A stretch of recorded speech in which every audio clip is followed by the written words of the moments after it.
Right, good evening, everybody. So then last week we discussed something about credit analysis and some corporate failure prediction models, right? So now today, did you follow the last week lecture? Not yet. Okay, now today we are going to discuss something about capital structure and some solvency.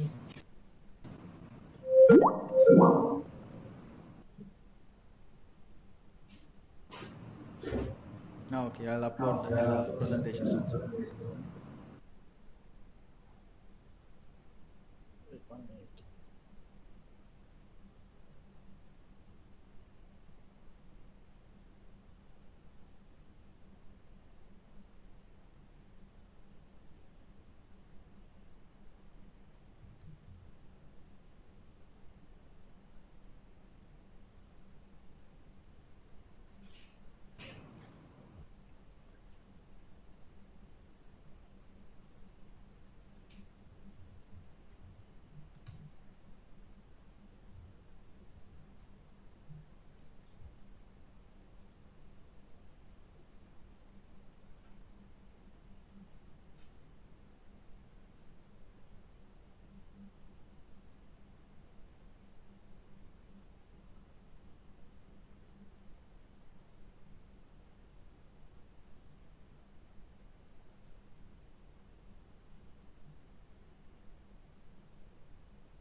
Right, you can see, I think the PowerPoint is at LMS now.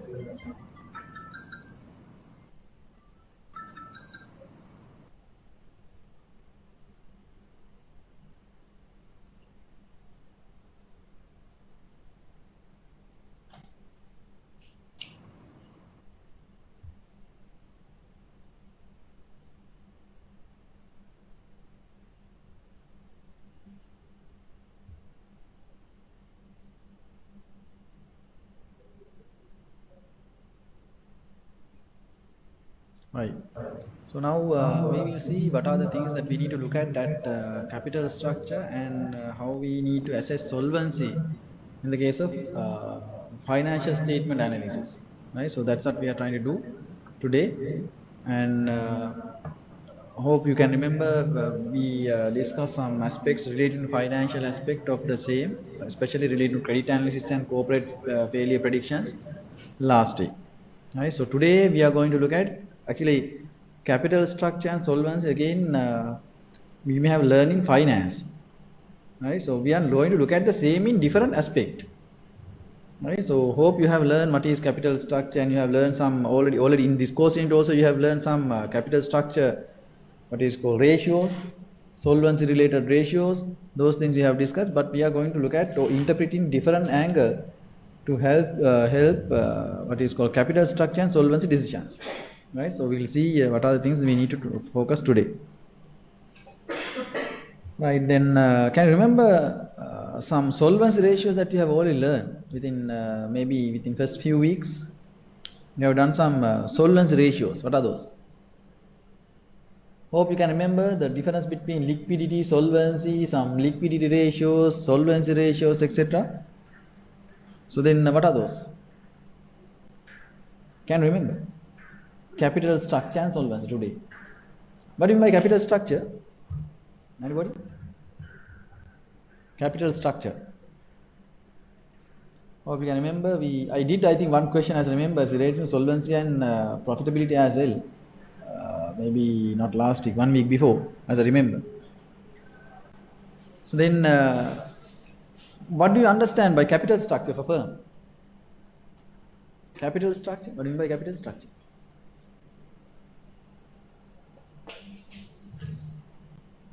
Yes, anybody?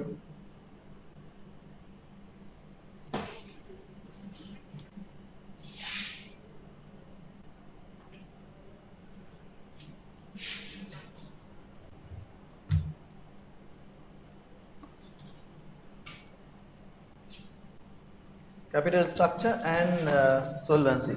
So, if you can remember, why do you take this capital structure and solvency together? What's the importance of capital structure and solvency both together? So, if there is no, if you don't maintain good capital structure of firm, what will happen? If you do not maintain a good capital structure of firm, what will happen? Probably, firm will bankrupt finally. You don't maintain a good capital structure of a firm. So in financial statement analysis, actually we are trying to look at different types of ratios which you can try to balance or try to maintain a balanced capital structure. So look, even credit analysis, all these three terms are interchangeably we use, because credit analysis actually we need to assess about risk of a business, right? So that's what we did last week. With credit analysis, we can understand the risk of a business. Also, with capital structure, we can we should be able to manage proper value for shareholders, or we can say stakeholders. Also, from the solvency, it means that is end result. If you don't have proper assessment of risk, you don't have proper balance of capital structure, it means debt and equity. So what will happen finally? It will lead to have kind of bankruptcy or insolvency in an organization. So that's why we are trying to discuss today some capital structure aspects and solvency.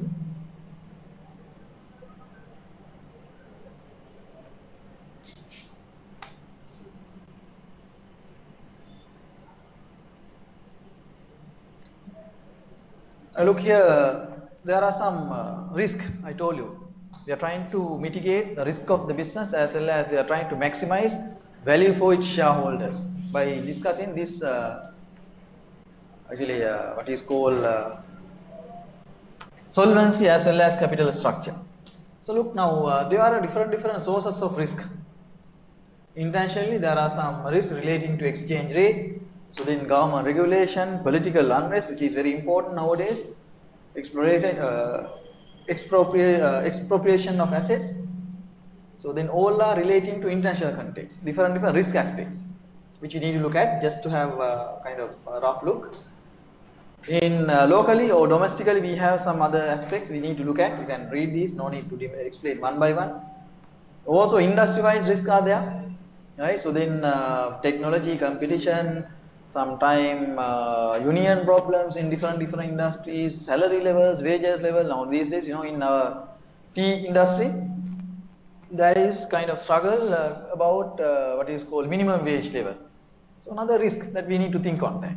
Because when you are going to enter into that kind of sector, so definitely we will have sector-wise problem, industry-wise problem, right? So it's another one. Also, firm-specific risk. So it is inherent to the firm, management competence, then strategic direction, and some others. So as a result of all these, what happens finally? If you don't look at these factors properly, what will happen? So we will not be able to look at, or we will not be able to manage our corporate risk properly. So that's why we say basically, already we have discussed, I think you have discussed all these in finance, I think, is it? Risk management we are doing. We are not learning risk management in our syllabus. Have we not discussed? It should be there, no? Corporate finance? Sorry? Risk and return you discussed there. That's the only part you discuss risk in this syllabus. First semester, right? Fine. So in this semester you don't have something related to finance. No, you have intention. This is common subject. You are from accounting. That's right. Right, fine. So then After looking at these different risk sources, look what firm should do. Actually, all these firms should manage or continuously monitor each of these risks. Right? So it's very important aspect. We need to balance this. We need to monitor this properly. So usually in an organization, mostly people who are attached to finance sector, they will look after these risks. Also, we call usually financial statement, and we call it actually ratios and analysis of financial statement is kind of good tool that we can use. That's how we come into this part. Actually, we are looking at different aspects. We are not going to discuss how these risks behave and everything. It's part of finance. So we are looking at how these ratios can be used to think about this business risk, market risk, and all other operational risk to analyze. How do you use ratios? Or how do you use this? Our main topic is ratio analysis. We are going to look at from that aspect, not from the other aspect. Mostly when you talk about risk and all others, how to measure risk, we don't look at now. How to analyze this, we don't look, but we look how we can use ratios to analyze or look at to analyze this risk and solvency as well as capital structure. So that's what we are trying to discuss today, right? Not the other aspect, especially how we can use ratios in these three terms. So then here there is another point. We have seen actually various financial reporting standards require firms to discuss in notes to financial statements what most of these risk factors. There's risk analysis separately given in your financial statements as part of notes. And so then there you will have a lot of qualitative information. So what we need to do to monitor this risk properly, you need to look at actually proper ratios that we are trying to learn today, together with those notes or qualitative information. Otherwise, what will happen? Even you try to manage or we are trying to measure risk, it doesn't have real meaning if you don't look at those qualitative information which is given in notes to financial statements. Understand? So therefore, we have to look at that as well. Also, finally, what I say here, in addition to using information risk disclosed in the notes to financial statement, or the financial people assess the dimensions of risk used in look. That's what we are trying to do now. Ratios of various items in the financial statement. So that's what we are trying to do under ratio analysis. Right? How we can use ratios to analyze risk, as well as how we can use ratios to analyze corporate the capital structure, or how we can use ratios to analyze solvency of a firm. Those are the things we are going to learn. Actually, today's part will be little easy because already you have learned all these ratios. What we try to do today is we are trying to take all these ratios into one place. Can remember we learn different types of ratios. I think you learned with Amrasar. What are the types of ratios you have learned? Profitability you have learned. Leverage, profitability, performance, efficiency, or we call it efficiency, investment, liquidity. Right? So what are the liquidity ratios you learn? What is the difference between liquidity and the solvency?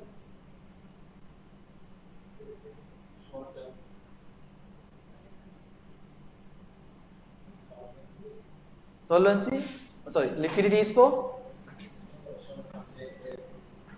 Yes. Okay, exactly, yes, right? Liquidity is the ability to convert your, or ability to pay your liabilities in short run. Solvency is the ability to manage your long run capital or long run debt, very simple. Long run payables or long term payables. So that's what we call solvency. Right? So the simple difference between the liquidity and solvency is liquidity is short term repayment ability, while the solvency is long term repayment ability. So today we are going to look at solvency. Why? Well, especially with the capital structure, you have to discuss solvency. Liquidity is coming with, you can remember, working capital. Understand? In working capital analysis or working capital management, we have learned working capital management. So there we mainly focus about liquidity. How to manage your current asset level, how to manage your liquidity level, how to manage your quick asset level, how to manage your cash, how to manage your inventory, how to manage your receivables, everything coming under working capital management. It's part of liquidity. Right? Today we are going to focus more on solvency. Then you can understand what we are trying to discuss today.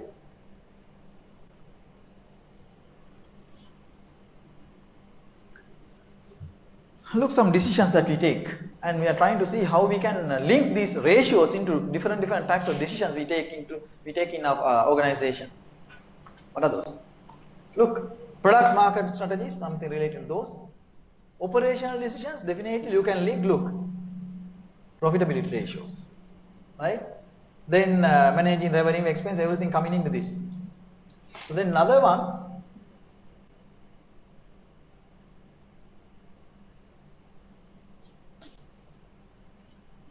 about investments and asset management decisions. Look, there we mainly use efficiency ratios. Now with this chart you can understand the way of using different types of ratios for different types of decisions we take in an organization.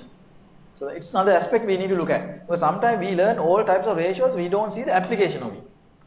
What's the purpose of using these ratios? So now here look, capital structure ratios, that's what we are trying to focus today actually, this area. Capital structure ratios. Now efficiency ratios we don't want to learn now. What are the efficiency ratios you learn up now? Today we don't want to discuss on that. What are the efficiency ratios? No, those are efficiency. Basically efficiency means look, managing working capital and fixed assets. Sometimes return on asset, you can say, but it is kind of profitability measure. Especially inventory turnover, debtors turnover, creditors turnover, cash conversion cycle. So those kind of ratios mainly focus about efficiency of the business, relating to sometimes you can say it's short-term efficiency of a business, very simply. Then financing decisions, look. What do you mean by financing in an organization? You can remember the purpose of statement of financial position is to show financial position of the business, financial. So then what's the meaning of financing?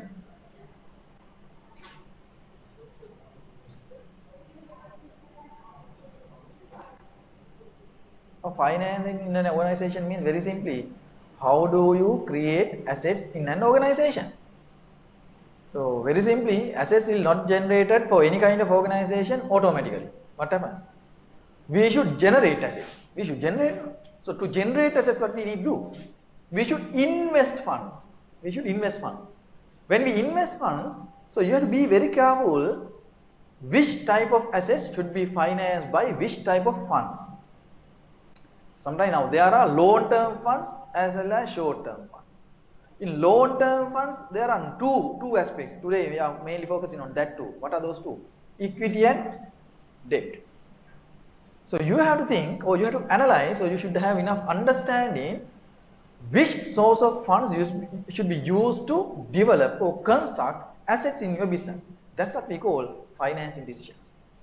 How do you finance? Very simply, let's say you need to construct a building in your organization. What source of funds should be used? Very simple. Whether you go for equity issue, whether you go for debt. How to take the basic decision? There are several factors affecting for those kind of decisions. We'll see those later. So how to make the decision? Or whether you try to delay your expenses. Good. So as according to what is called normal circumstances, what will be the cheapest way of financing asset? Cheapest way. Usually, which is not that much possible. Let's say if I need to buy a computer tomorrow, if I don't have money, what is the cheapest option that I can do? If it is possible. Yes? What will be? Cheapest means low cost option. Delaying your expenses. You negotiate with customers, or maybe expense of creditors, you negotiate with them, get more credit period without having any penalty. So then financing. It's lowest or the cheapest method. Sometimes you go for overdraft tomorrow to issue a check to buy the computer, will be high cost option. Sometimes you have to think whether you go for equity issue or whether you go for debt issue. And another area that we need to focus about is dividend decisions. These are main for this operation divisions. Look, investment, financing and dividend. You may have learned these four, I think, in finance. Major finance decisions that we take in financial management. What are those? Operation decisions, investment and asset management decisions, financing decisions, and dividend decisions. How do we pay dividend? We are not going to focus that much on this area today. Right? We mainly focus about this one.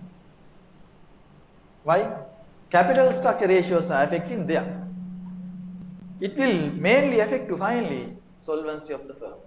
So that's why we are focusing on that area. Hope you can understand now what we are trying to discuss and what's the purpose of discussing capital structure ratios, not other aspects. There are different capital structure theories. I'll just touch those, but I don't want to have any kind of detailed discussion on capital structure theories as it is, because it is purely finance part. But we need to look at how do you analyze and how do you make decisions in capital structure and solvency with ratios. So that's what we are trying to discuss, right?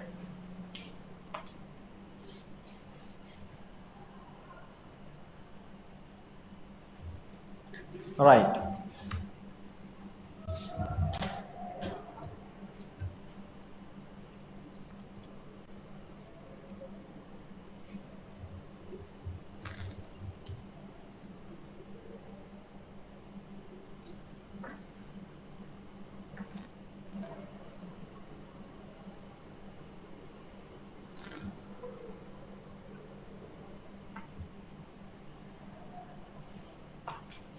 Another point.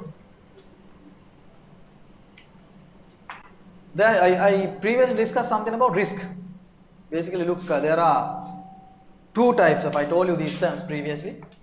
Short-term liquidity, no need to say even short-term, liquidity means short-term, right? So other one is long-term solvency risk. So then short-term liquidity risk means ability to generate cash to service in working capital or service working capital needs and debt service requirements. Very simply, how do you manage your short-term payables? How do you manage your long-term payables? Using internal sources of funds or maybe external sources of funds. What is internal sources of funds? We call equity. External source of funds means very simply debt. Actually, now today mostly we are talking about debt and equity. Proper solvency balance or proper capital structure balance means we need to have proper balance between this debt and equity. So what is proper mix as we accept usually? We call it sometimes rule of thumb. People accept there is no norm which is applicable for all these sectors in the world. But generally, how do you say? What kind of composition we should have? Fully debt, fully equity, mix? If so, what percentage?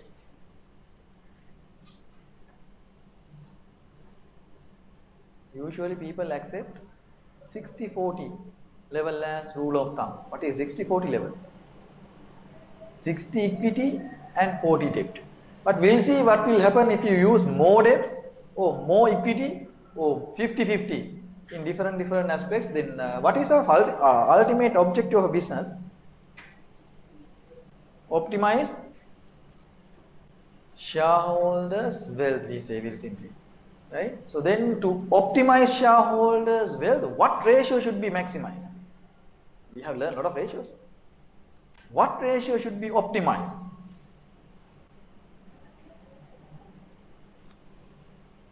Those are very basic things. Now this is, which week this one? Maybe 11th? 13th week, look. 13th or 12th, I think. 12th lecture anyway, as I remember. I don't know exactly. 13th week, 12th lecture, but still you can't remember what ratio we should use to maximize shareholders' wealth. To maximize shareholders' wealth, other ratios also will help. But mainly, your EP is there, no DPS. Debt to equity ratio, as a result of that, what happened? If you manage proper debt to equity ratio, what you can maximize? Yeah, it's true. You can manage cost of funds, cost of capital. Mention that. That and it's also correct. The main one, return on equity. To maximize shareholders, no. Shareholder means generally we discuss ordinary shareholders, no. We need to maximize what? Return on equity, or we can say it's also correct. Return on capital employed. Both are correct. Right? So, but mainly people talk about return on equity. Return on equity. So, how much of return you give for your equity holders? So, earning per share also a kind of measure, especially focusing about profits, profitability. Why? Why don't you? Why do you say the return on equity is more powerful than EPS? Earning per share. What's the reason? Earning per share. How to calculate EPS? Profit after tax minus profit after tax profit after tax minus preference dividend divided by number of shares. Profit after tax, it shows only current year earnings. Look, but when it comes return ROE, how to show? Return on equity per share. No? You take their total equity, not only the number of ordinary shares. There you consider other equity, meaning retained earnings and all other reserves as well. So therefore it is important point. So I look another one. In the field of finance, there are some other two types of risk. This is what we discussed last week. Can you remember? Credit risk and what's the other one? Bankruptcy risk. Can you remember the model we learned last week? Anybody who can remember? Model we learned last week about bankruptcy prediction. There are several models: univariate model, multivariate model, earning manipulation model, Z-score model. Can you remember? Last week we learned, okay, part of finance actually we discussed only one model which we can use to predict bankruptcy level.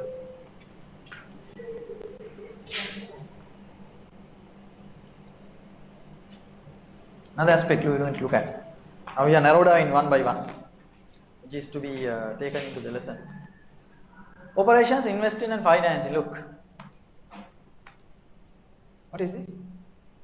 Profitability of goods and service. It's operation. Mainly we have to discuss. I told this one previously. Liquidity ratios going together with working capital requirements. Hope you have learned working capital ratios also. Done? So then investing decisions, mainly look at how to generate your long-term assets. And financing, it mainly going with borrowing capacities, that means mixing debt and equity. So both are relating to what? Long-term solvency. So that's what we are trying to discuss now. It means capital structure decisions and solvency is going together. So that's what you can understand finally, right? It doesn't mean that liquidity doesn't help or the liquidity doesn't have any kind of impact to solvency. Can you say like that? You can't say like that. As a result of liquidity problems, what happens finally? It will directly affect your performance, operations. So if it happens regularly over the years, what will happen finally? It will lead to have bankruptcy, right? So therefore you have to think on that. Right. Now,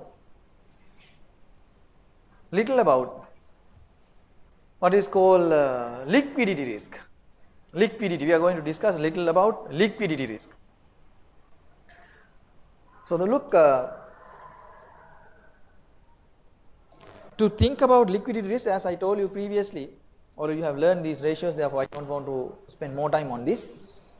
You have to understand operation cycle of a business. So then mainly there are some ratios that we need to focus, as you told me previously. Current ratio, quick ratio, then I don't want to explain one by one. Operating cash flow ratios, everything we'll discuss about short-term liquidity. But it will affect directly to long-term solvency. That's what I say here, look, long-term solvency. These are the ratios, already you can, hope you can remember all these. Can you remember this one? I'm not sure that you can remember this one. Operating cash flows, how to calculate? Did you discuss this one? Operating cash flow ratio? I'm not sure exactly, because I didn't do this. Do you learn operating cash flow ratios?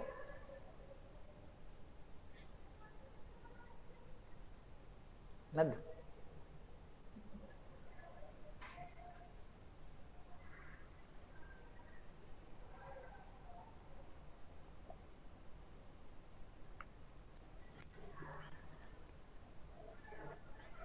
Done? No, can't remember now. Never. Right, anyway, just see. Operating cash flow, I'm sure other two you have learned. Operating cash flow ratio means cash flows from operations divided by average current liabilities. It means how much of regular cash flows you have to settle your short-term borrowings or liabilities. That's the meaning of this. Look, the measurements also there. Measures a company's ability to pay its short-term liabilities. It shows the ability to settle short-term liabilities, and it indicates whether the company has generated enough cash over the year. It means within the current year, to pay off short-term liabilities as at the year end. So that's what we call very simply operating cash flows. Operating cash flow ratio. That means whether we have enough cash flow to settle its day-to-day liabilities. Understand? If it is positive, what do you think? Let's say if the answer is like 10 times, what do you mean by that? That means, let's say there is one business, their ratio is 10 times, while there is another one, its ratio is, let's say, 2 times. What do you mean by that? Which one is good?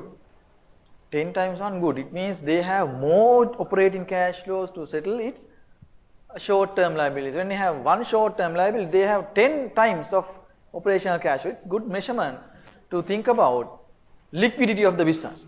Liquidity of the business, like current ratio and quick ratio. If those two ratios mainly focus on the working capital, right? But this operational cash flow ratio is very important measure to think about liquidity. Then the important part, this is actually today's lesson part. We don't want to look at the other side, I just discussed to take into the lesson.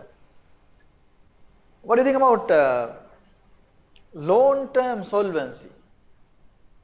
Anyway, solvency is long-term. Long-term solvency, look, it's increasing the proportion of debt in the financial structure. Why do you do so? Why do you increase debts? Structure intensifies the risk that the firm cannot pay interest. That is the risk. Usually people are willing to increase the portion of debt. Why? What's the reason? Tax shield we call it, or tax gain. As a result of that, what happens? We can see it today. What will happen? What goes up?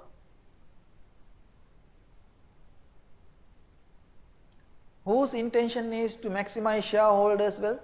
Whose intention is it? Management. Look, management.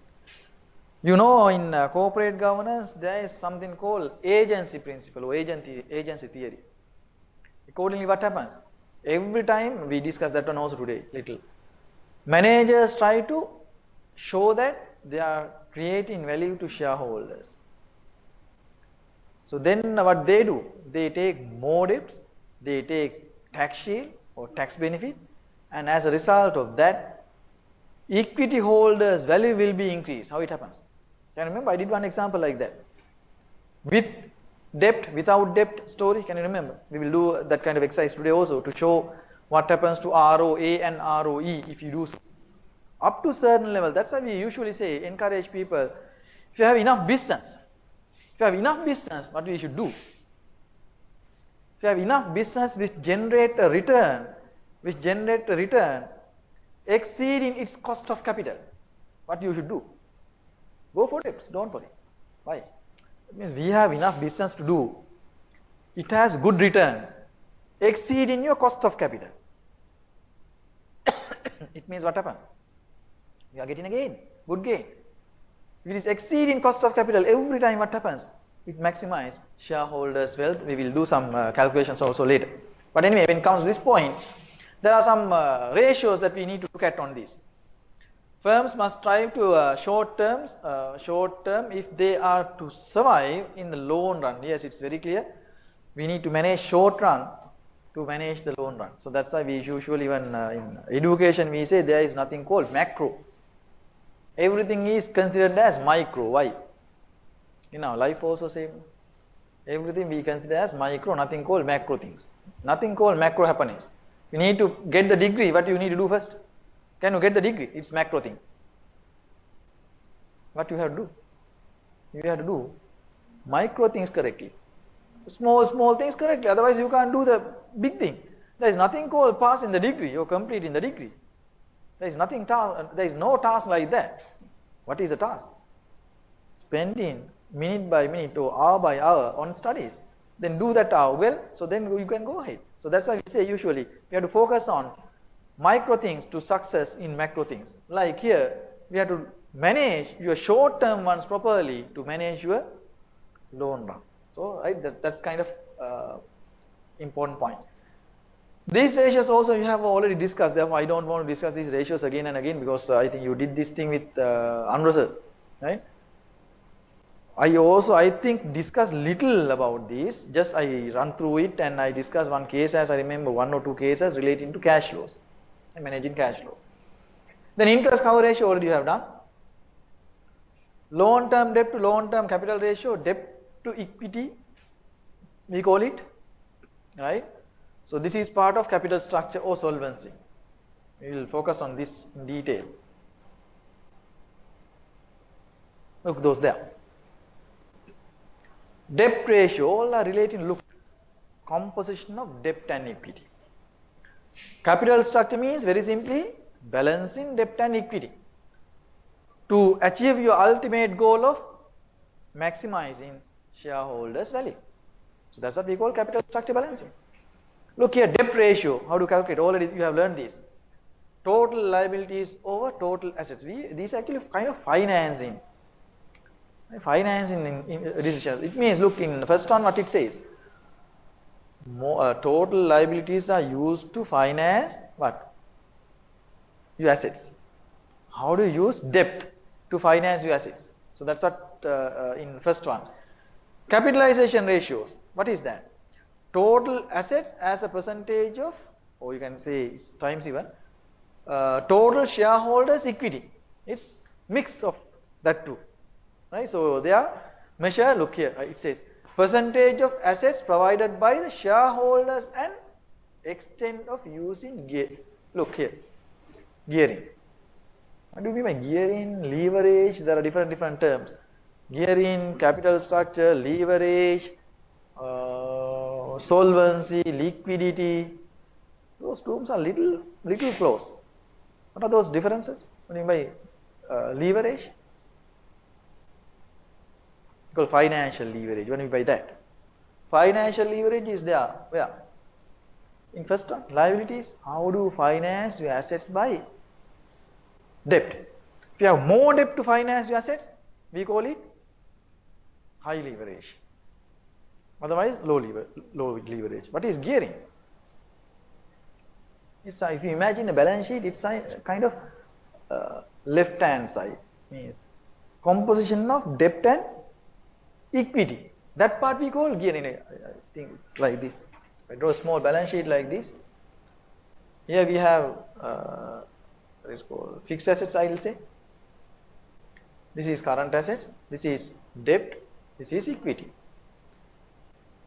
Balancing these two inside this, we call basically gearing. High geared, low geared. High geared means you have more debts than what? Equity. High geared firms.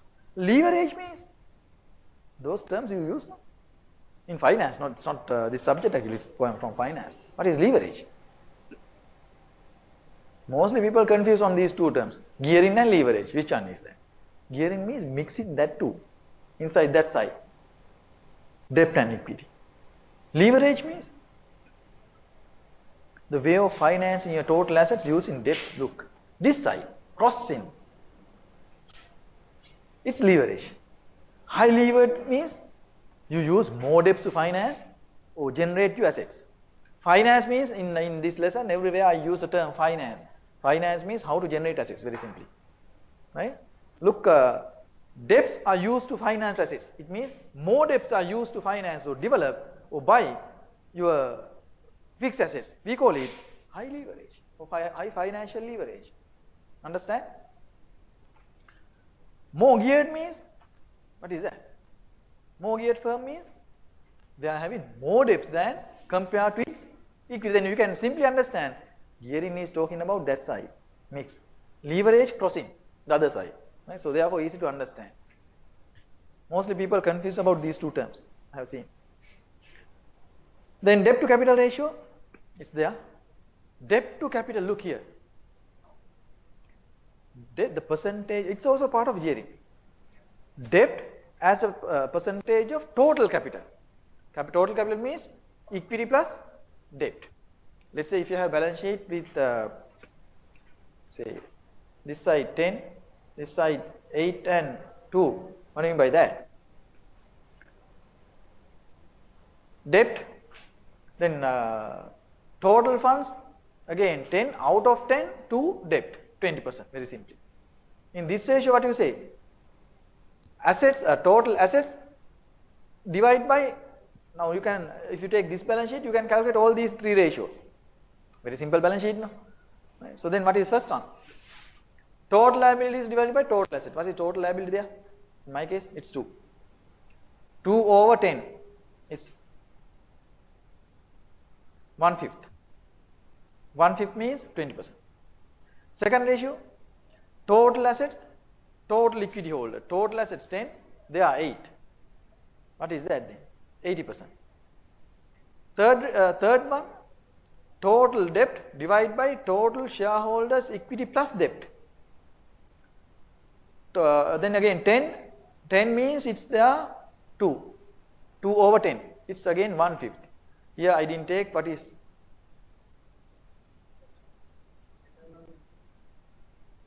total shareholders equity, total assets divided by total shareholders equity means other way around, sorry, made a mistake, not 80%. 10 divided by 8, it's capitalization 0.8, no? 0.8, not 0.8. Yeah. 1 point something, 1 point around 225, no? 1.25, yes, right? And then another one, there is another ratio there.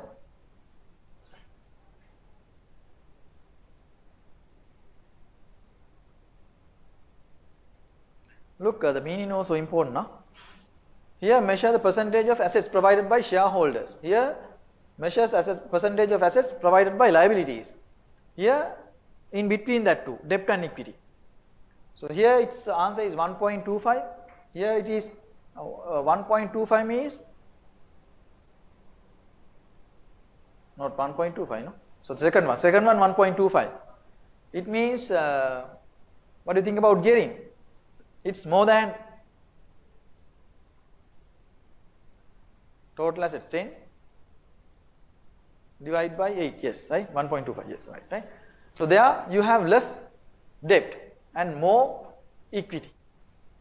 So then there is another one, times interest earned. It means very simply you have learned something called interest cover. Interest cover means same. So how to calculate it? Earnings before interest and tax divided by interest expense capital. Sometime in some ratios, if you refer the online websites and all, sometimes they take EBIT, interest before earnings and tax, plus amortization and depreciation. So we may have seen something like that also, right? So means they see the real cash flow ability to repay interest. So that's the meaning of that. Yes? Yes, exactly, yes, right? So it means there are some expenses without having cash flows, they need to reverse it. So then only they can see the real impact of cash flows. That's what they do it there. Right. These are some bankruptcy models we don't want to discuss. I just took that slide, show you. And another aspect that we need to look at is capital structure and profitability analysis. Now, what is the relationship between capital structure and profitability? If you have if you have good capital structure, obviously what should happen? Actually, even though the ultimate target is to maximize shareholders' wealth, if you don't maximize, able to maximize your shareholders' wealth, because profit is also part of wealth. Understand? So therefore, what we need to do? We need to have proper balance of capital structure to manage or to earn enough profits. Look what it says here. The analysis of profitability address two broad questions. How much of risk, economic factors pose for the operations of a firm. Operations means obviously profitability.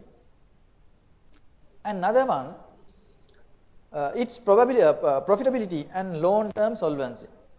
There mainly we look at one ratio. What is it? Look here, return on assets, right? So also, can the firm generate the expected return on the capital invested by the lenders and shareholders without compromising the future of the firm? So then again, that's how much RO is left to shareholders, owners, after subtracting the amount of what is called interest. Or to lenders means very simply interest. Now, how to calculate return on assets? How to calculate return on assets? Can you remember now?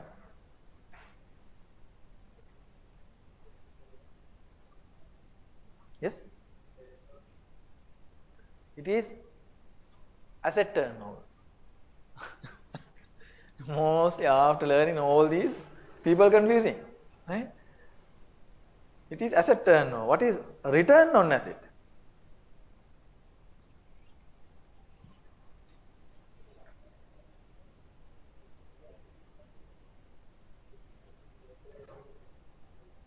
Hmm?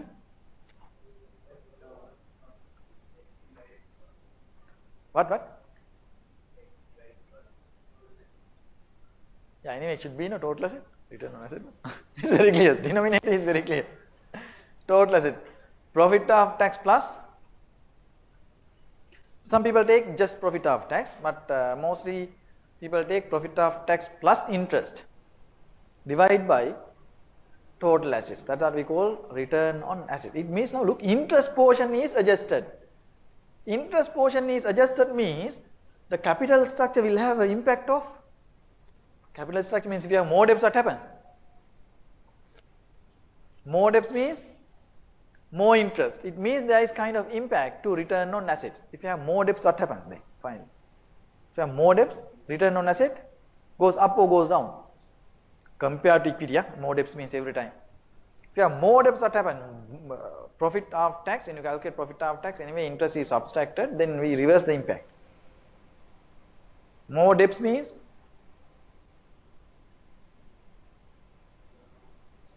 return on asset go up. How?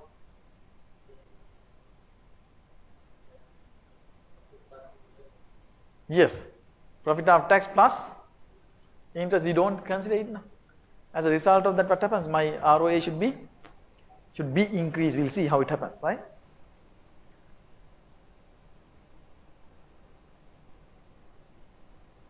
It's there, right? This is asset turnover. That's what you said. This right? Asset turnover. Look, those ratios are there. Finally, return on asset, return on total assets. Then you can see the ratio, return on total asset, operating profit. Look, before income tax plus interest divided by average total assets. So you can say it's total assets, just total assets. Both are correct, right? So then it measures the rate of return earned through operating total assets provided by both creditors and owners. Why?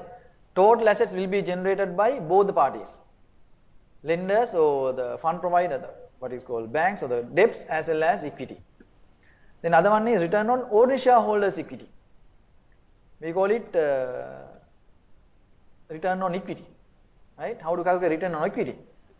Profit, operating profit and extraordinary items after income tax minus preference dividends. Look, sometimes actually we don't take this kind of complex what is called formulas. We just take what we do. We don't have something called now extraordinary items, no. So therefore what we do, we take just profit from operations, so profit after tax after deducting income tax, and we subtract what? Dividends. We dividends for especially preference shares, right? And divided by equity shares. Here equity means probably ordinary share capital, because we need to find out return on equity only, right? Then it measures the rate of earnings on assets provided by owners only. So other two anyway I don't want to discuss, already you have discussed those. Then these are return on assets and return on, look on this one and this one. Return on asset and return on equity. Those are the main things that we need to focus to maximize shareholders value in relating to capital structure.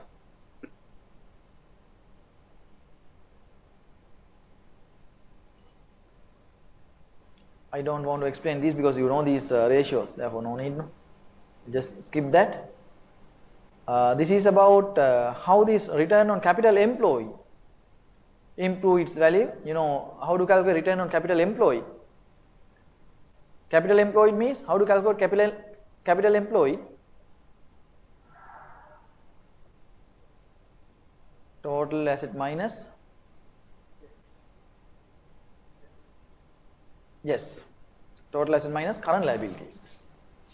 Current liabilities, right? Total asset minus current liabilities we call return on capital employed. So it should be somewhere.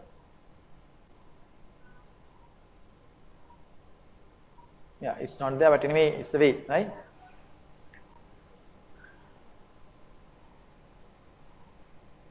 That's about profitability. Now another one is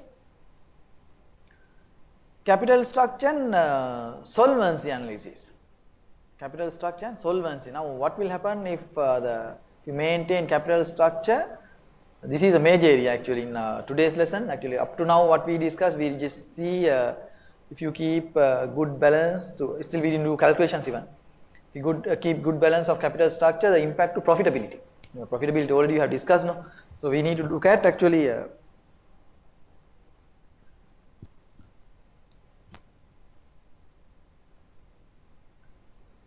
capital structure and solvency, right? Now what is basically capital structure? Here look, I have given some indications. Capital structure of a company refers to the composition of its capitalization and it includes all long-term capital sources. Maybe loans, reserves, shares and bonds, right? It means basically it shows the mix in long-term funding sources. Only two long-term funding sources we have. What are those? Equity and debts, right? So then the capital structure of a business can be measured by ratio. Already, what are the capital structure ratios we used previously? We have already discussed some ratios. What are those?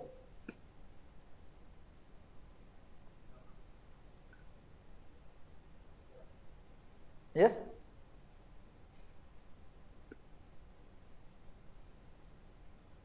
Debt equity ratio. Remember? Debt ratio. We call it the other one equity ratio and debt equity ratio. Those are the main three we use. Debt ratio means debt divided by total assets. Another one, equity ratio. How to calculate equity ratio? Debt divide by equity. Sorry, total assets, total equity as a percentage of total assets. Other one is we call gearing. Debt to equity ratio, total debt divided by total equity. Those are the main three ratios we use normally in capital structure analysis. We will calculate those ratios. What are the other some factors affecting to capital structure of a firm? There are a lot of internal and external factors which are affecting to capital structure decisions in an organization. What are those? Look, what is financial leverage? I told you. What is financial leverage?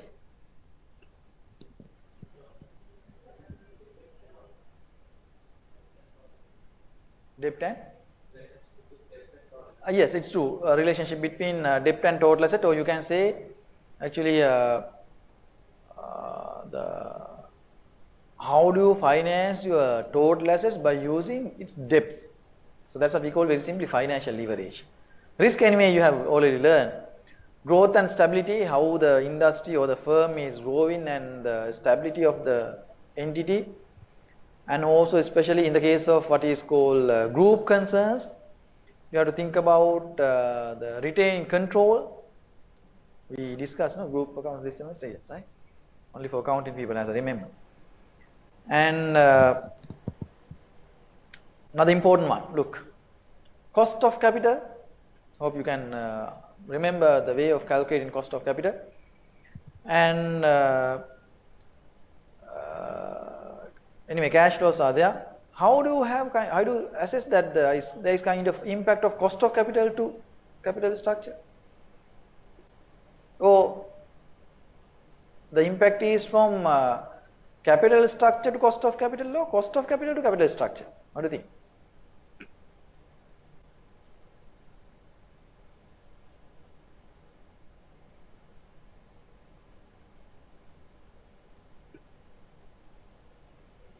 Oh, either way, both the ways. If you have less cost of capital, if you have proper mix of debt and equity, what will happen? If you have proper mix of debt and equity, definitely what will happen? Your cost of capital will be decreased, right? When you decrease your cost of capital, what will happen? Your shareholders' wealth will be maximized. So therefore, you have to think on that as well. And cash flows, or the ability to generate cash flows. And flexibility. Flexibility means the flexibility of business and flexibility of its financing decisions. And purpose of finance. Why do finance? To let's say to achieve a short-term goal or the long-term goals. Also asset structure, especially with the industry need more long-term assets compared to short-term assets or vice versa. So if you look at especially manufacturing sector, they need to have more long-term as well as short-term assets. If it is service nature organizations, what they need to have more long-term assets than short-term assets. If you take like another industry, let's say retail industry, they will have more short-term assets because they need to have more inventories. And so likewise, based on the asset structure, you have to think about your capital structure. Usually you may have heard a theory, sometime we call actually, we should not encourage people to finance their long-term assets by using short-term funds. Also we say we should not finance our short-term assets by using long-term funds. Why do you say so? What's the reason? Any reason to happen so?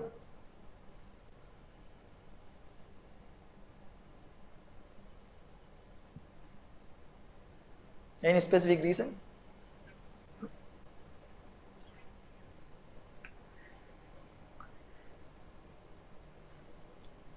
In our country also we do the same, no, sometimes.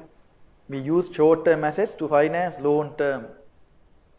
Use short-term funds to finance long-term assets. Or sometimes we use long-term funds to finance short-term assets. Now, that's why I told, I think once, you can remember, some politicians also say that we borrow money to run or to repay loans. We borrow money to repay loans. Is there any impact on that?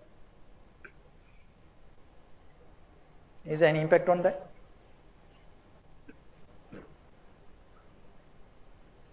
Why do you say it's not advisable?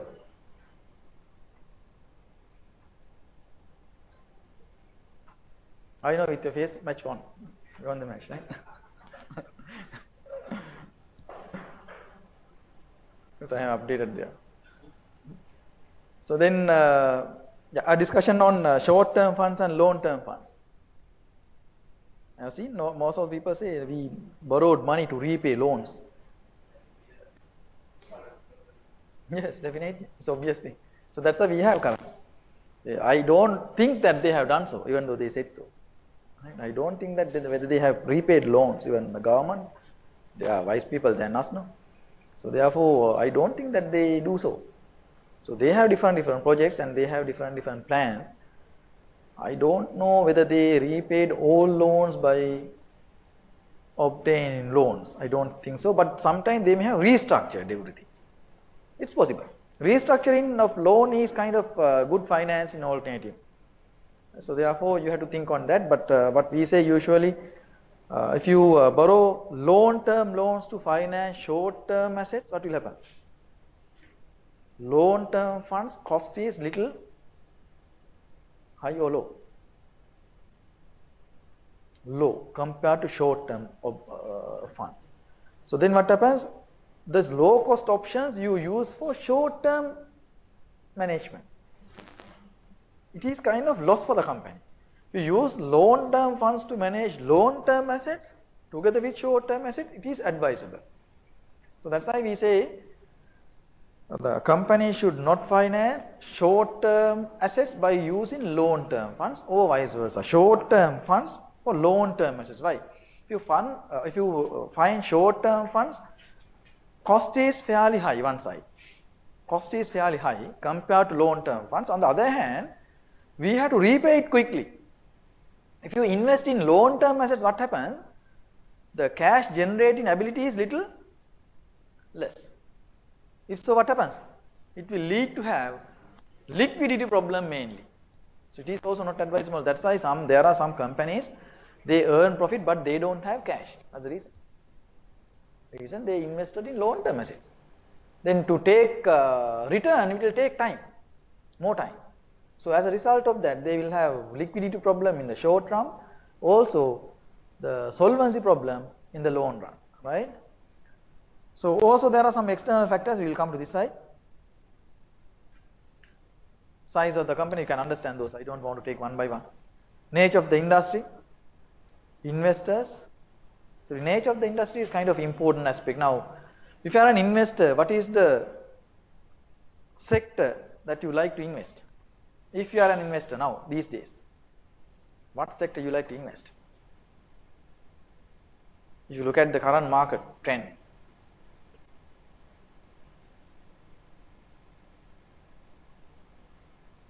what sector you like to go in?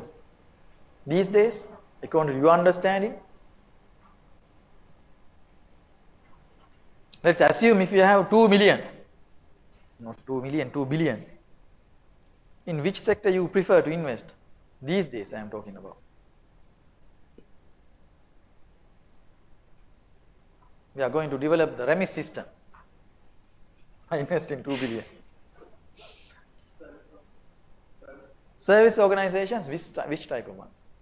Do you like to go into hotel sector?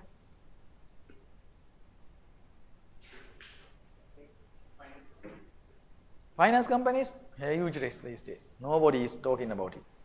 Why? People are, look, even we can't see advertisements even, unless these perpetual treasuries, right? So they are the only people who advertise even. Now actually they are going to give kind of high return also for senior citizens from March, I think March 1st maybe, right? So that means they need, the banking sector, finance sector need money. So that's what it shows, right? They need money. So otherwise they are struggling because they don't have business. No? They have, but they are compensating with the margin because interest rate was increased. No, that interest rate margin is still there. The quantity wise business came down. Business came down because now no vehicle market at all. People are not going to that. Construction also little struck because most of the projects are restructured or slowed down as a result of that, but it will be back to normal, I think, within this year. I hope so, with the plans that they are going to implement. Only sector actually, even tea sector, it's fully down, but there is a hope with the people relating to this garment industry with this GSP plus and all. But still, what they say, there is kind of impact for big garment companies. Garments, reason currently also they have business. What they do, if they have more business, they give subcontracts for small garment companies. Then only they have business. Actually now, previously as a result of this losing GSP plus story, that was severely affected to small people. Reason, the big people anyway they had business. Then they don't give subcontract to small ones. Now if they got more business, they will give subcontract to small ones. There is kind of impact on that. But what I feel currently, most of the people tend to invest in power generation as kind of good business alternative. If you see the market, why? Because of this, we call actually. Give me a minute.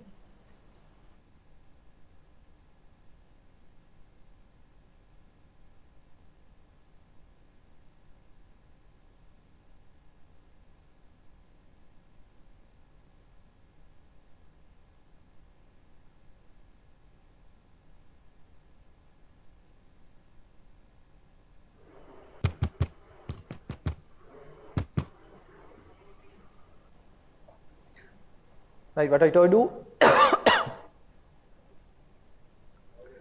Most of the people, yes, power generation. That's the reason.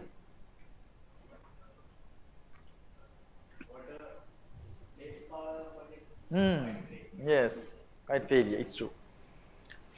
Thermal power, solar, it's profitable. Why? The electricity, what is called our electricity board. Yes. So, and if you generate more power, you can sell it to electricity board with kind of agreed price. National grid, there is certain market. No reason, we can't say no risk, but less risk. They get into agreements for 15 years, 10 years, right? So that means long run it's sustainable. Even the political parties are changing, sometimes those won't change. So they after getting into the agreement, but it's kind of big loss for the country ultimately. Because they are going to move into other energy sources because these eco-friendly systems. But I feel like it will be kind of big loss finally if they get into agreements for high rates. As I know, currently one electricity board person told me that they are generating power at very low amounts. Sampur and all, it was. Now it's not there. No? But they are going to purchase, as I remember, 23 rupees per unit or something like that. But anyway, high rate. So if the high rate is given for long run, so it's kind of big loss for the country. So therefore, there are people who invest in this power generation. Hydropower is kind of question now. But mini projects are running well, I think. The small ones. Right, then another one, inflation, those things are there. What is inflation rate these days? Just for your understanding. Inflation rate? Around 8. As I remember.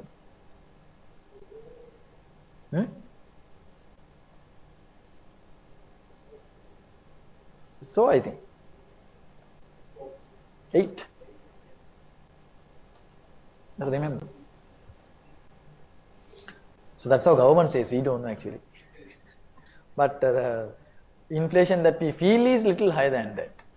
So that's why we say. Right. Anyway, the others are some others interest rate. So I don't want to explain. Taxation policy also important actually. Why? Based on that only you go for interest rate and taxation policy is kind of big thing. Why? Based on that only you decide your capital structure. You need to look at whether it is the less cost or the high cost. Sometimes interest rate is less, but the tax rate is high. In that case, what happens? Even interest rate is high, tax rate is high. There is kind of gain. Why? Tax benefit is more. So now in this case, actually, what I felt like in our country situation, tax is little high. Why? We pay a lot of tax, especially not businesses, individuals. But I feel like no one has calculated, I think, properly. Individuals are paying more taxes than companies, as I think. I'm not sure exactly. Indirect taxes are higher than direct taxes. Listen, we pay for mobile, then telephones, electricity. I don't. Electricity is not there. It's there, no? NBT is there, yes, right? Yes, both. The retail sector, and that's also tax now, health. So all are individuals, no? Not companies, no? Company gila behet ganna, ministry gila behet ganna. So then again, the cost. And the other thing is there is no refund also, no, for those kind of things. Individuals will not claim, no? Mama gila behet taram matte gewata, no, I don't claim it, no. So therefore, that benefit is there. So therefore, the tax rate is little high. Also, payee, again another burden. Right, so then those are external factors you need to look at. So what is optimal capital structure? Look, you can define it as the capital structure or combination of debt and equity. I told this, that leads to maximize shareholders' value of the firm. I told this thing previously, right? But when you try to maximize shareholders' value or the shareholders' wealth, so then you have to focus on what? We have to minimize company's cost of capital. When you try to minimize cost of capital, remember these important points. What are these important points? One is, if return on investment is greater than the fixed cost of funds. The return on investment is, look very carefully, you have to understand, return on investment is greater than fixed cost of funds. It means we borrow money at 10% and the return from the investment is 12%. Then what do you think that? There is a return margin, no? We borrowed money at 10%, we invest in a project, the project return is 12%, then there is a margin on that. If that spread is high, what you have to do? Look what they say. The company should prefer to raise the funds having fixed cost. Means better to go for what? Debts. Understand? So then what will happen? Debentures, loans, everything, preference share capital, everything coming under debts. It will increase, look, we told, earning per share and market value of the firm. Why do you say it will increase earning per share? Your number of shares remain unchanged. Understand what I said? So I don't know whether you understood this. Earning per share increases because there is no impact to number of shares. You issue more debts. Right? So in that case, what will happen? Your return on investment will be, market value and the earning per share will be increased. Means finally it will lead to increase your shareholders' value.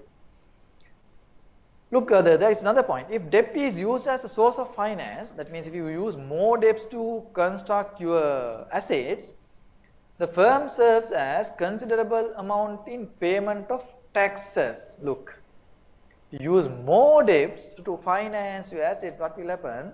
You have to pay more interest, based on that you can save more taxes, right? Also, what happens? You also avoid undue financial risk attached with the use of increased debt financing. That means the point is, we should not go up to, after a certain point. We should be able to manage it. It doesn't mean that we should fully finance all your assets by debts. Why it happens? If it is happen, what will you do? Let's say everything is financed by debts, then you can have more return. Why don't you encourage people to do so?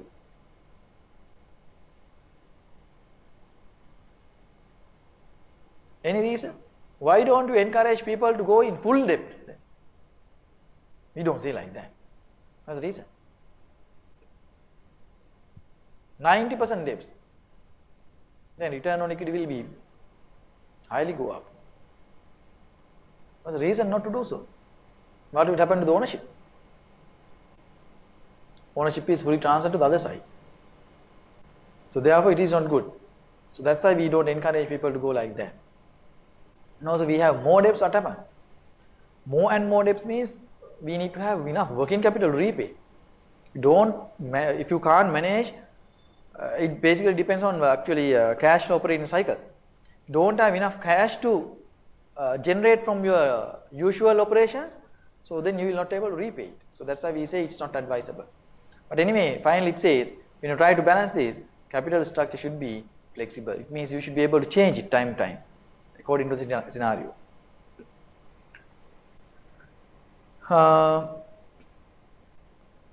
Point of indifference means how to keep this balance or the break-even level. Look, the second point there.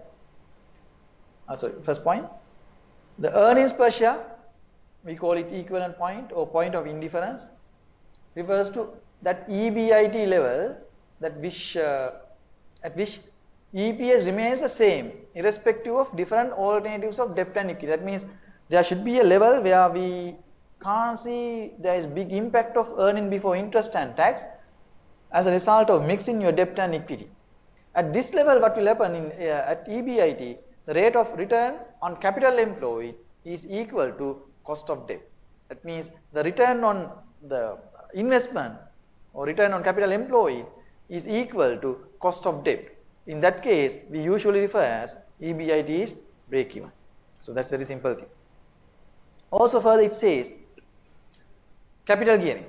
What is that? What is capital gearing? It means ratio between various type of securities in the capital structure of the company. We call it capital gearing.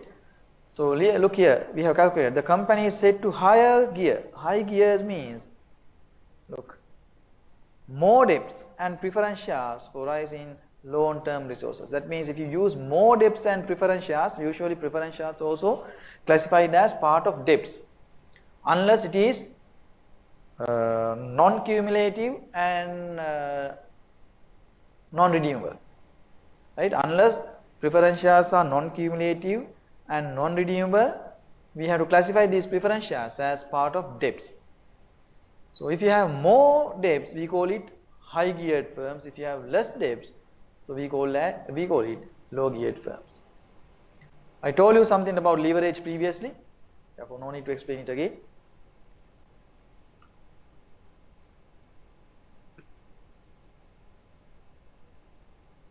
Yeah, those things I told already.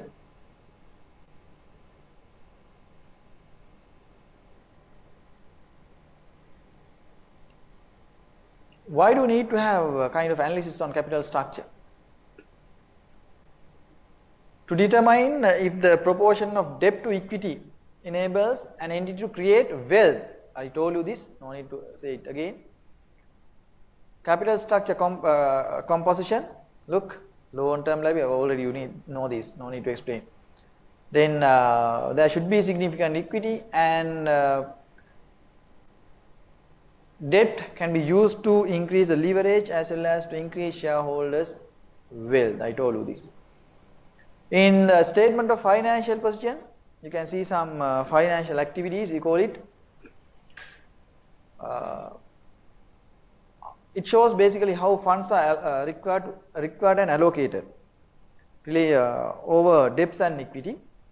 And also I told this point also, current assets are financed with current obligations. Usually we don't encourage people to finance current assets using long-term funds. That's also another important point you have to think on. Long-term debts and equity finance long-term assets. That principle also there, right? I told this. Then another important point is capital structure valuation.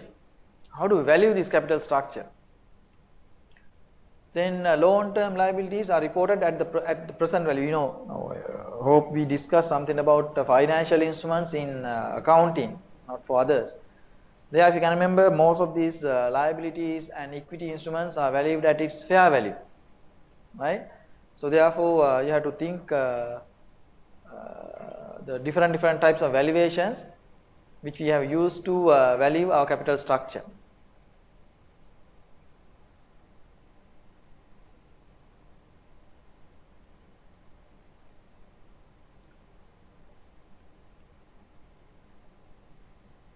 This is simple thing, right? Look this up.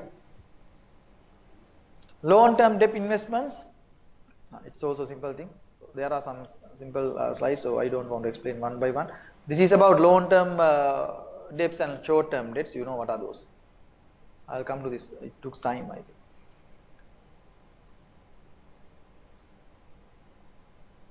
Look, this is important. Financial leverage. The substitution of fixed charge finance and variable cost dividend means equity financing. Financial leverage concepts. Look, the traditional view is that an optimal mix of debt and equity exists. Yeah, we should have a proper mix of debt and equity. That's what we call the balance in leverage. Research demonstrated that the mix of debt and equity is irrelevant. What is that? If you can remember, you have learned this principle in finance. You can remember something called MM preposition 1. What is that?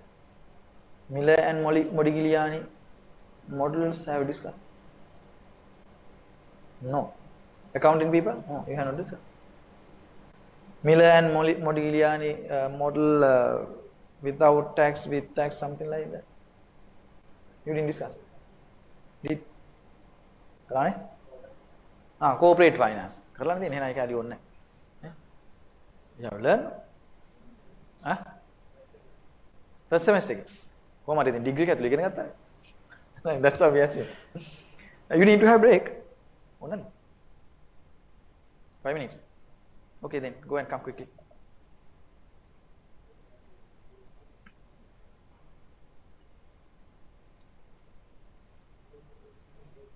Do you need or you don't know? I don't know.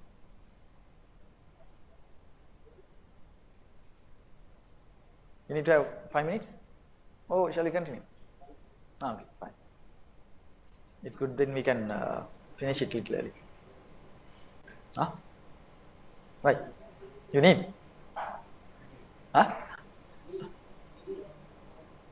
So then we'll continue. Right. So then I'll explain this thing also then later. I hope you can't remember now, ne? MM1, MM2.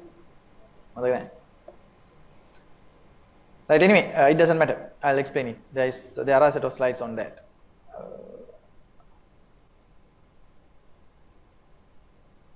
Now look, if the leverage means mix of debt and equity. If you have more debts, what happens?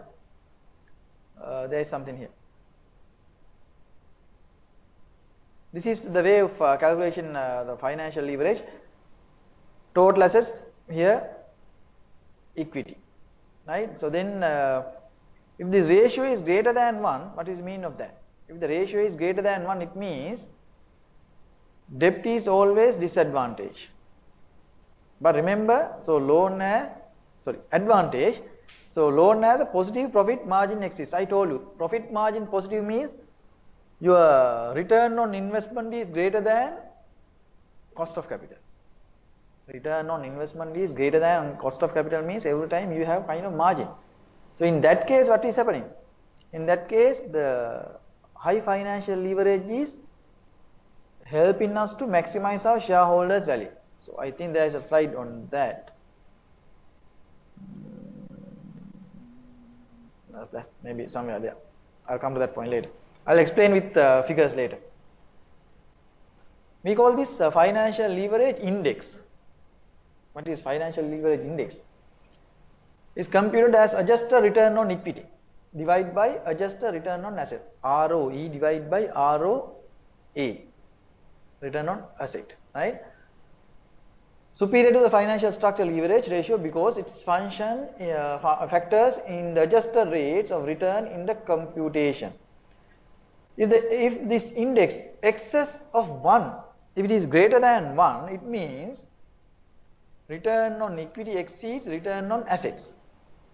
If your return on equity is exceeding return on assets, it is favorable to use what? Debts. Why do you say so? Your return on equity is greater than return on assets.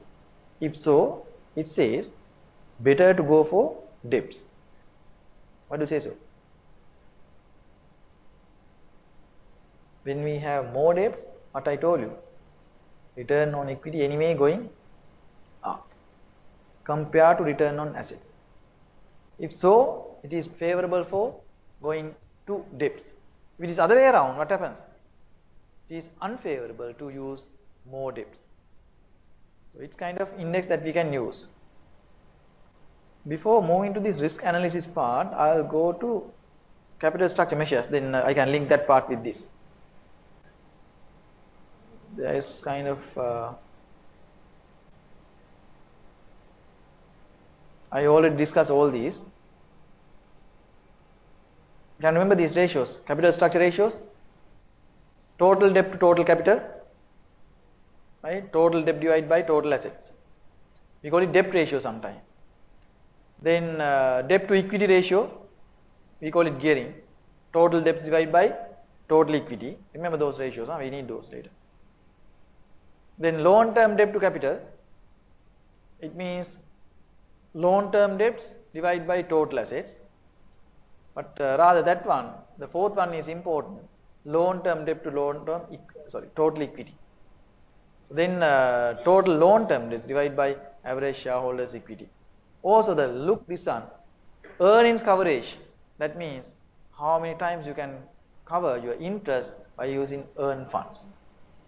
Those are the main ratios we think about this. Already we have discussed bankruptcy prediction models, therefore I don't want to discuss those again. Show you something. That's a question. Now look this. Look this question. Look the story. What it says.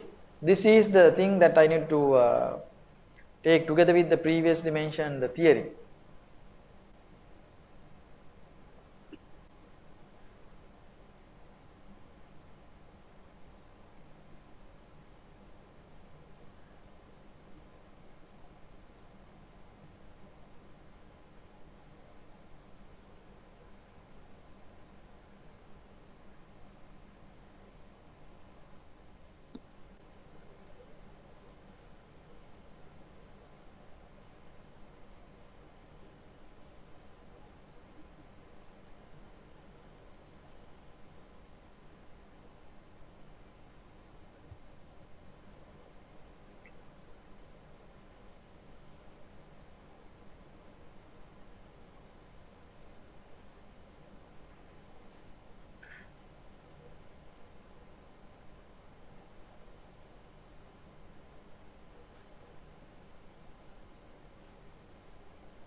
You can see now, assume investment.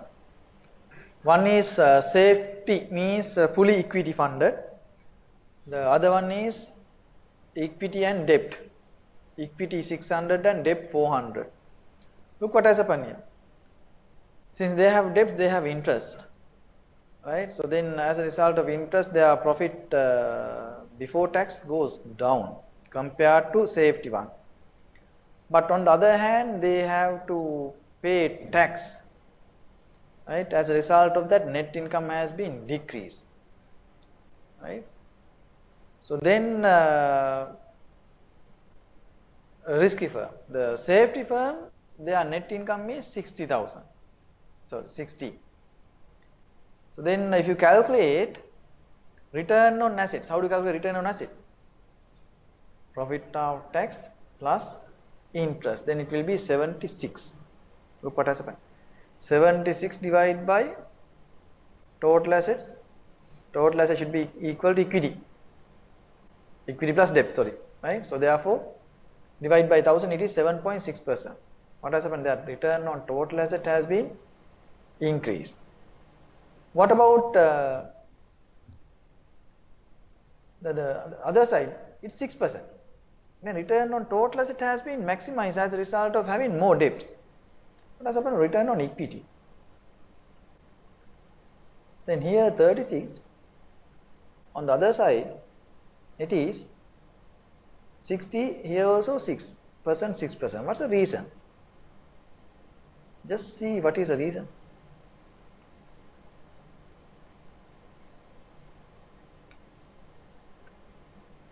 You can remember there's a slide previously I told you debt equity ratio will have a significant impact on that.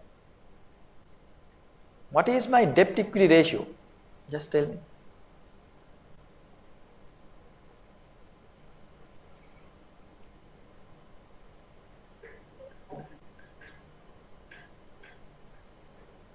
Debt equity ratio is 40%. Debt compared to equity is 40%. Right? So out of total asset, debt is 40%. What is my tax rate? It is also 40%. That's why we get 6% for each. Understand what I said? Look now, if this tax rate is 30%, what will happen? Just imagine tax rate is 30%. Then what will happen? This 30%, tax will be 18. then there it will be 42. 42 divided by 600, then what will happen? Look.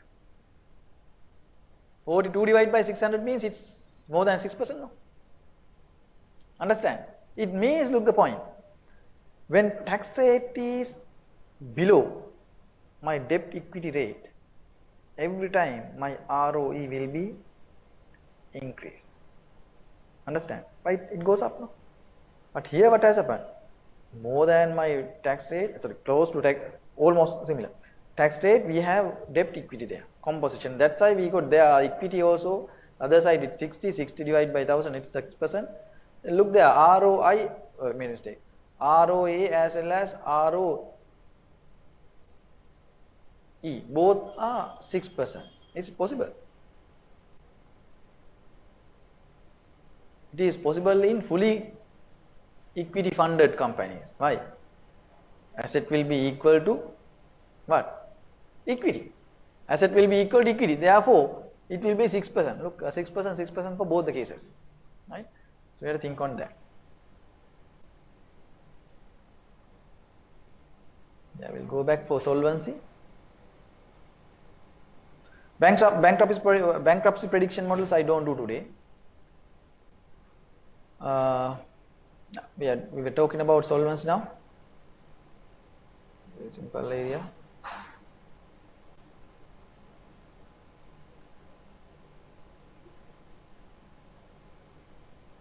Look now, actually, to analyze capital structure, the common size financial statement will help us immensely.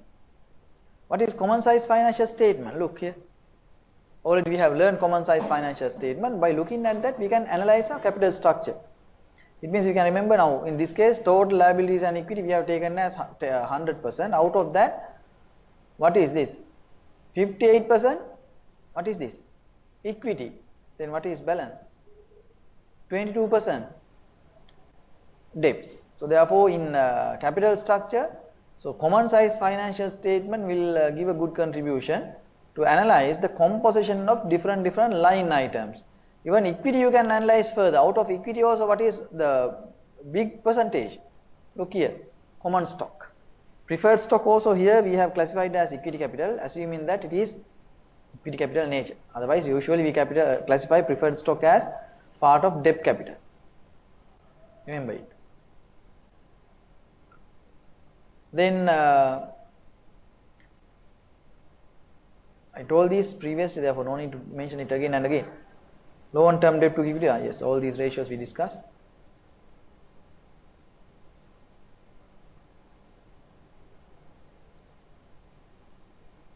Same thing in different presentations.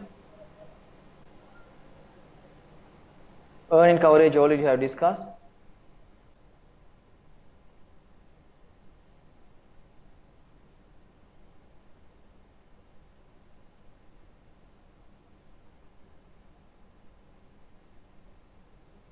Did you discuss these ratios? Earning coverage?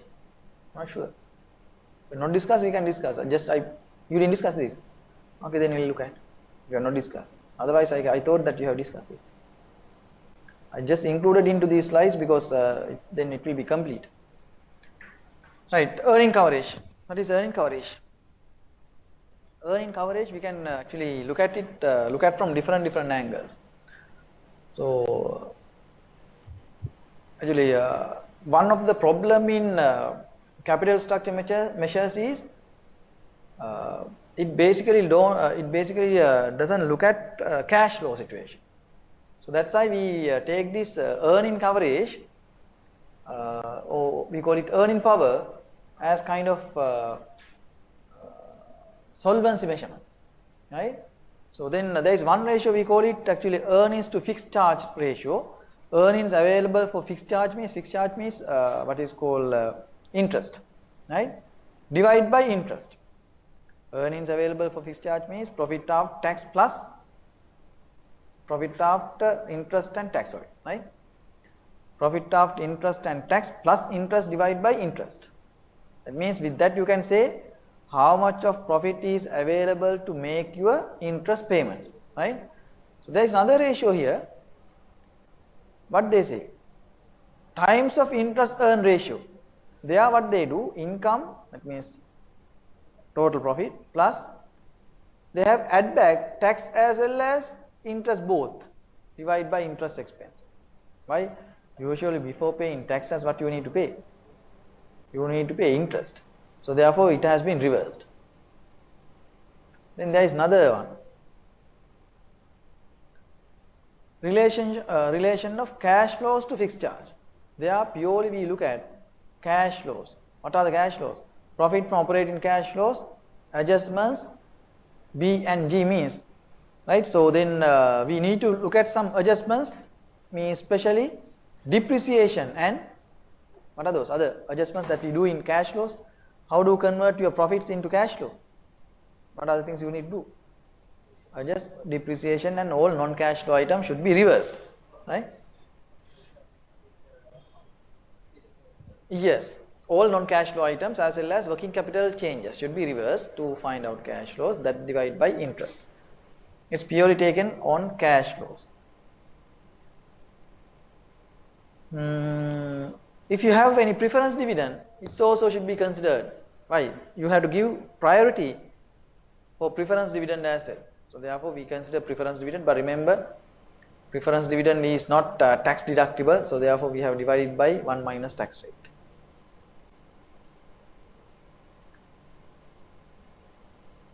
The interpretation of earning coverage. What it says very simply. Earnings coverage measures earning coverage measures provide insight into the ability of a company to meet its fixed charge means every time interest. Remember, fixed charge means interest, right? High correlation between earnings coverage measures and default rate on debts. It's true, right? So if the default rate is very high, definitely what happens? We don't have enough cash flow to repay. Sorry, if you don't have enough cash flow to repay, default risk is very high. And discount operations anyway now not available, therefore no need to discuss on that. Anyway, in capital structure we already discussed about it. We should balance risk and return. So then we are going to discuss something about capital structure theories, just to run on that. If you can remember, you said that you can't remember something called MM1 and MM2, so therefore we will just see what is it. I already told most of these.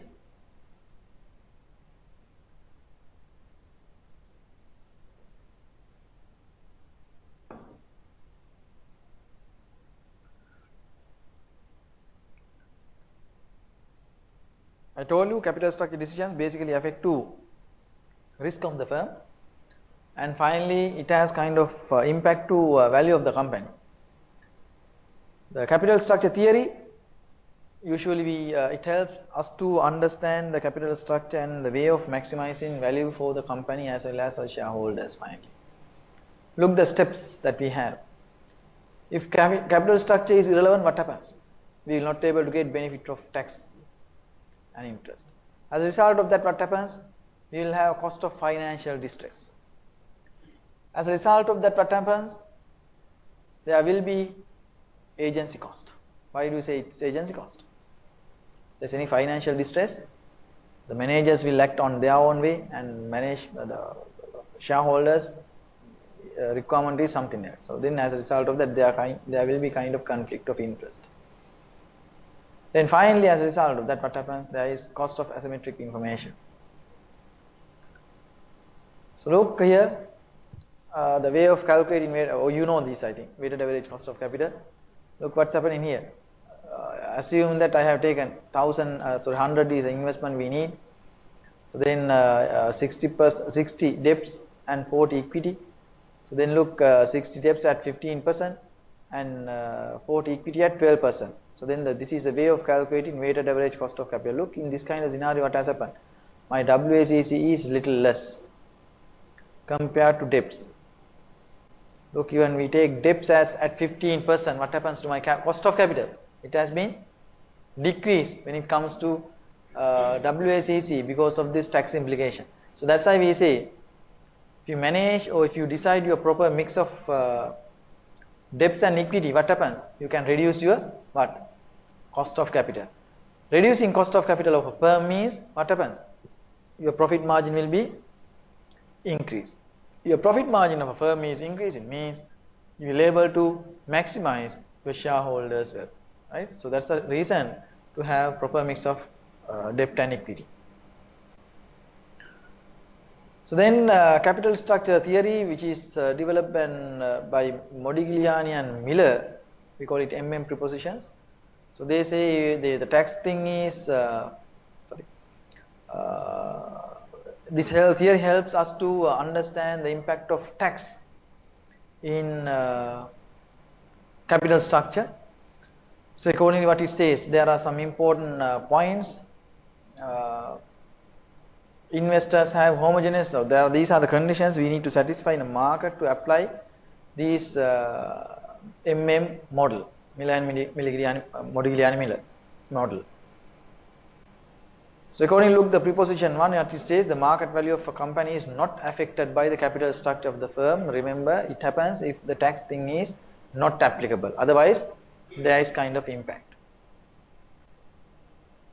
Then in preposition 2, what it says, the cost of equity is linear function of the company's debt equity ratio. That's what I told you previously.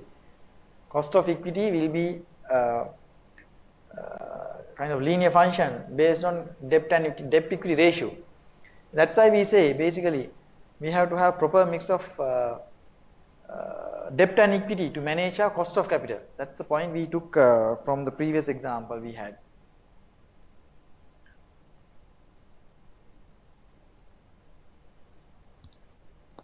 So these are the first point, value of a firm.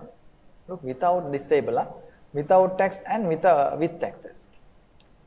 Without taxes, value of the firm will be equal, value of equity will be equal to value of debts. So then in the second point, with taxes,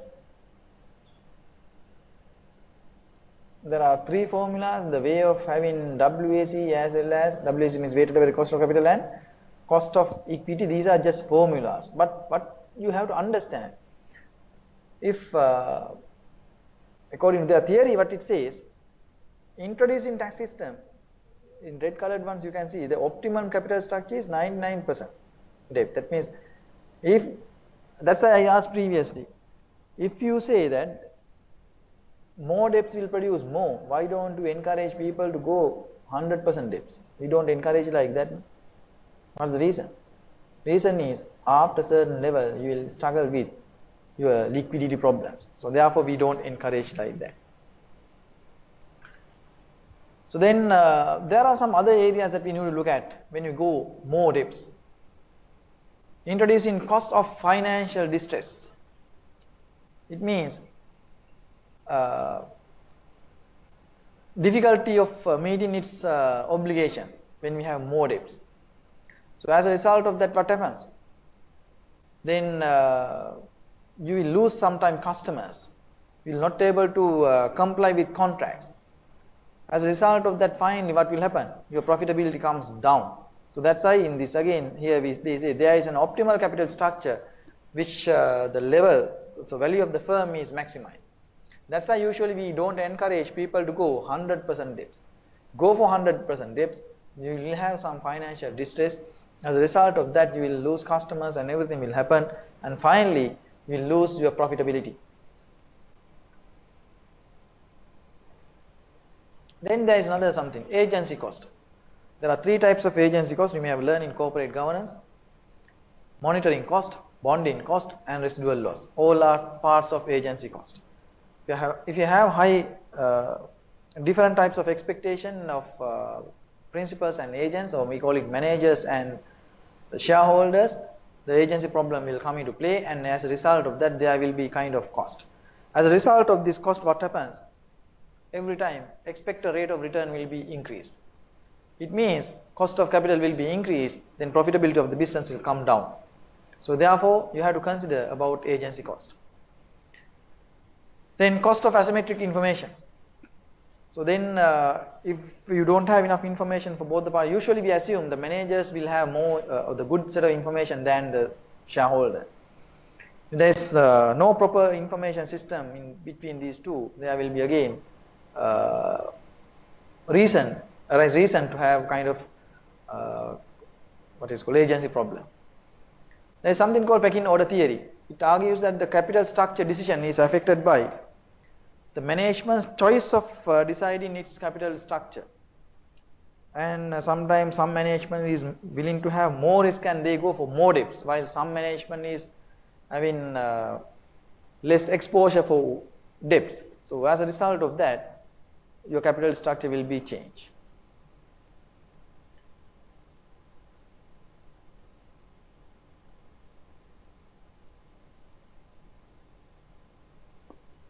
Look, this table finalize some other important information for investors.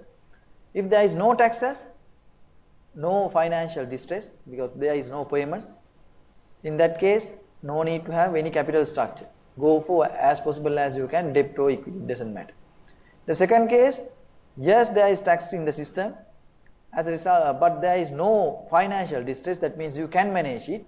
So then no worries. If you can manage your repayments, you go maximum for debts, don't worry. The next one, tax system is there, also financial distress also there, then what we have to do? You have to manage, or you have to keep proper balance between debt and equity in your capital structure. So that's the final message gives in this one.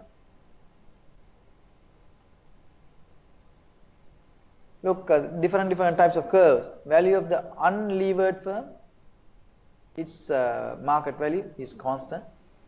Value of the levered firm without cost of financial distress, look what happens, it goes up continuously. Value of the firm with tax, cost of cost of financial distress, what happens? After a certain level it comes down, red colored ones, right? It comes down. That's I told you previously also. This is simple one. Ratings I don't want to discuss again. We discussed ratings last week. Debt rating will help people to assess about capital structure policies and its risk. And these things you can anyway read. But also it's important, leverage in international settings, that means how it happens in international markets.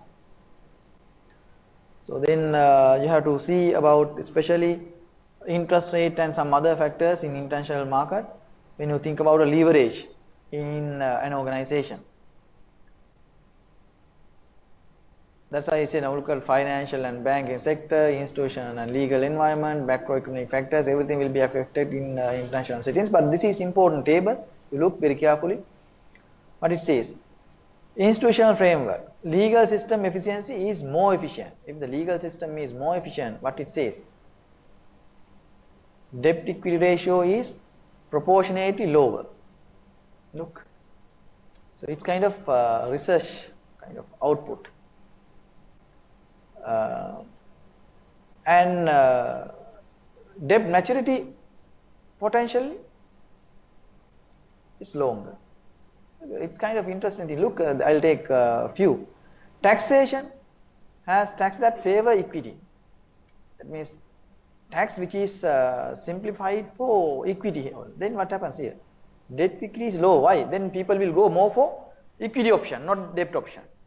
If tax rate is more unfavor for the debt option, what happens? Sorry, more favor for the debt option, people will go for that. So likewise, look here, even inflation, what has happened? When there is high inflation, what happens? Debt equity goes down. Hey, when there is high inflation, the interest rate also will be increased. So therefore, people will not go for more debts. So this is summary we discussed about all these. So you just read those later. And with that, this is a kind of small area. And in next week we can discuss something about. I am planning to discuss a case study, including all these. I did only two or three sessions. I am planning to discuss a little bit big case study. Case study will be uploaded a little early to the LMS. So you read it and come up with your answers. Then we will discuss in the class, right? So with this we will wind up today's session, and we will do the next week. We have only 2 more weeks, as I remember, 2 or 3 more weeks. Andrew sir will take 2 more weeks. Only 2 weeks, sure. No, it should be 3 weeks. Then this will be my last week, is it? Because Andres told that he will take 2 lectures.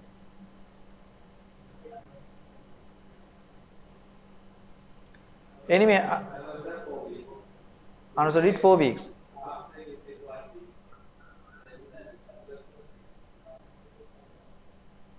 He did 5 weeks, but not 5, 6 weeks.